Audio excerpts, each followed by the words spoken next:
Suji's favorite world presents daily Bible reading, 30th day, Genesis chapter 30. Now, when Rachel saw that she bore Jacob no children, Rachel envied her sister and said to Jacob, "Give me children, or else I die."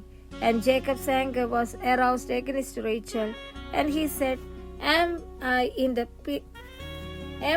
the place of God, who has withheld from you the fruit of the womb? So she said, Here is my maid Bilhah.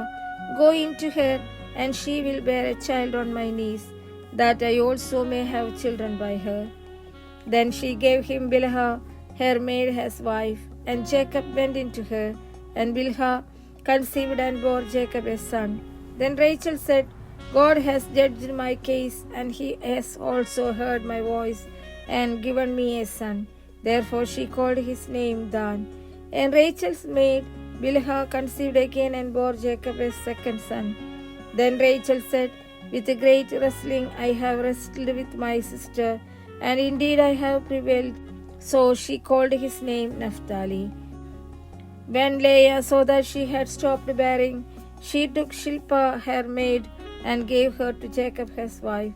And Leah's maid Shilpah bore Jacob a son. Then Leah said, A troop comes. So she called his name Gad. And Leah's maid Shilpah bore Jacob a second son. Then Leah said, I am happy, for the daughters will call me blessed. So she called his name Asher. Now Reuben went in the days of wheat harvest and found mandrakes in the field, and brought them to his mother Leah. Then Rachel said to Leah, Please give me some of your son's mandrakes. But she said to her, Is it a small matter that you have taken away my husband? Would you take away my son's mandrakes also? And Rachel said, Therefore he will lie with you tonight for your son's mandrakes. When Jacob came out of the field in the evening, Leah went out to meet him and said, You must come in to me, for I have surely hired you with my son's mandrakes. And he lay with her that night. And God listened to Leah, and she conceived and bore Jacob a fifth son. Leah said, God has given me my wages, because I have given my maid to my husband. So she called his name Issachar. Then Leah conceived again and bore Jacob's sixth son. And Leah said, God has endowed me with a good endowment. Now my husband will dwell with me, because I have borne him 6 sons. So she called his name Zebulun.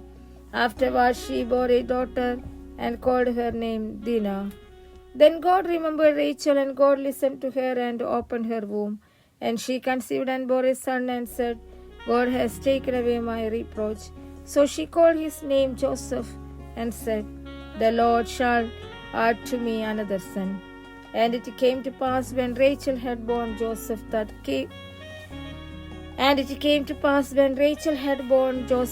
Jacob said to Laban, Send me away, that I may go to my own place and to my country. Give me my wives and my children for whom I have served you, and let me go, for you know my service which I have done for you. And Laban said to him, Please stay, if I have found favor in your eyes, for I have learned by experience that the Lord has blessed me for your sake. Then he said, Name me your wages, and I will give it. Then he said, Name me your wages, and I will give it. So Jacob said to him, You know how I have served you, and how your livestock has been with me. For what you had before I came was little, and it has increased to a great amount. The Lord had blessed you since my coming, and now when shall I also provide for my own house? So he said, That shall I give you? And Jacob said, You shall not give me anything. If you will do this thing for me, I will again feed and keep your flocks. Let me pass through all your flock today, removing from there all the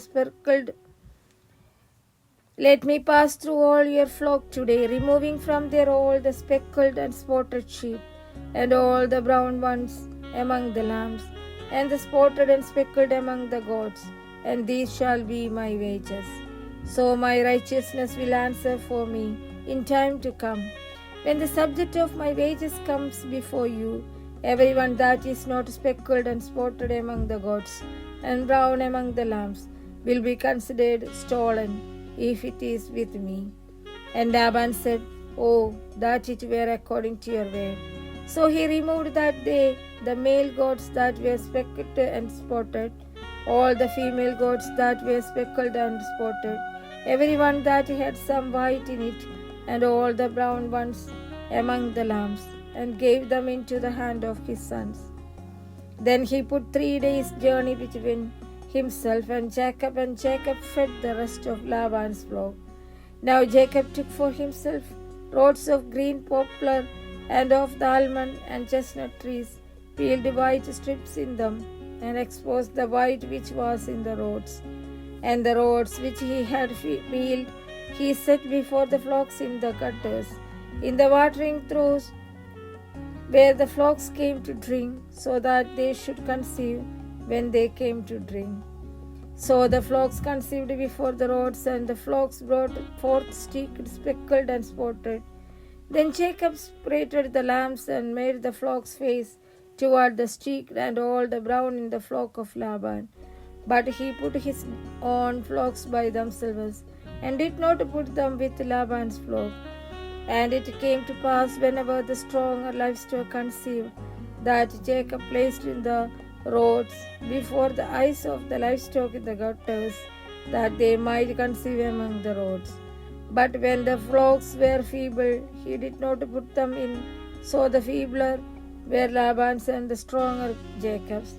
Thus the man became exceedingly prosperous, and had large flocks, female and male servants, and camels and donkeys.